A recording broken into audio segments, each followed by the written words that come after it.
Let's talk about money.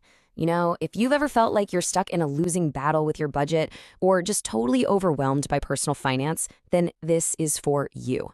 We're going to dive into a totally new way of thinking about it, a philosophy that kind of flips everything we've been taught on its head. So let's just jump right in with a big question. I want you to really think about this for a second. What do you believe is the number one most important key to building wealth? Is it landing that six-figure job? Picking the perfect stock? Maybe getting in on the ground floor of some new crypto? Get an answer in your head. Okay, you got something? Well, if you were thinking along any of those lines, you're not alone, but you might be in for a surprise. The truth is, the conventional wisdom has kind of pointed us all in the wrong direction. The real key is actually something way more fundamental, and believe it or not, something that's completely in your control. So let's start by tackling the first big myth. For pretty much our entire lives, we've been sold this one single solution for all our money problems. You just gotta earn more. But what if that whole chase for a bigger and bigger paycheck isn't the answer? I mean, think about it. Our entire society is built on this idea, right? Get the degree, climb the corporate ladder, get the raise, get the promotion. The promise is always that a bigger paycheck will magically fix everything. But we all know people, or have heard of people, making really good money who are still completely stressed out, living paycheck to paycheck, buried in debt. So earning more can't possibly be the whole story. There has to be a missing piece to the puzzle. And that brings us to the core idea, the big reveal, the true foundation of wealth, the secret ingredient that really makes all the difference. It isn't the number on your paycheck. It's all about your behavior. This quote right here is the heart of this entire philosophy. Financial outcome is a derivative of behavior, not just earnings. Just let that sink in for a second. It basically means that what you do with your money is so much more important than how much money you actually make. This is the huge mental shift we've got to make. It's not about how much flows in, it's about what you do with it. Okay, so if behavior is the king, how in the world do you shape it? Well, it all starts with this really powerful concept, financial awareness.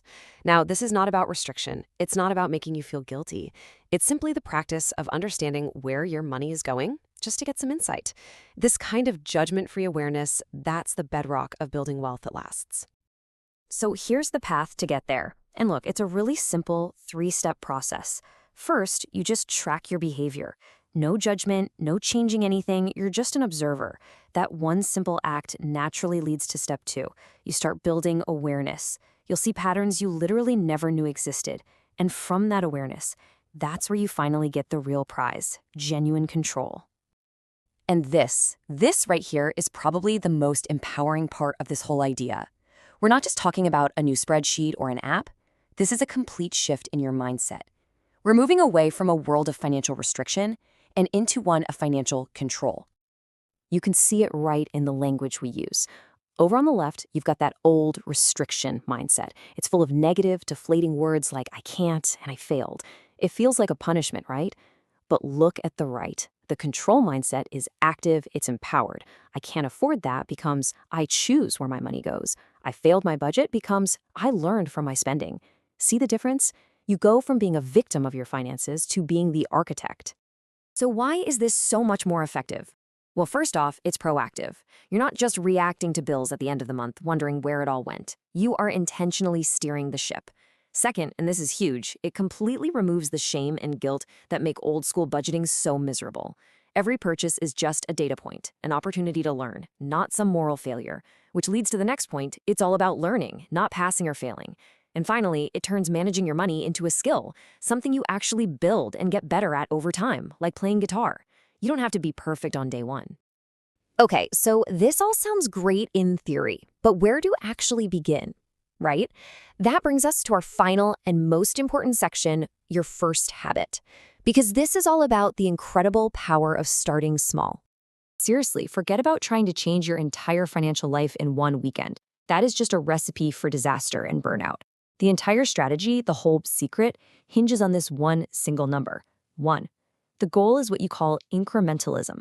You focus on changing just one habit at a time. That's it. That's how you build a foundation that actually lasts.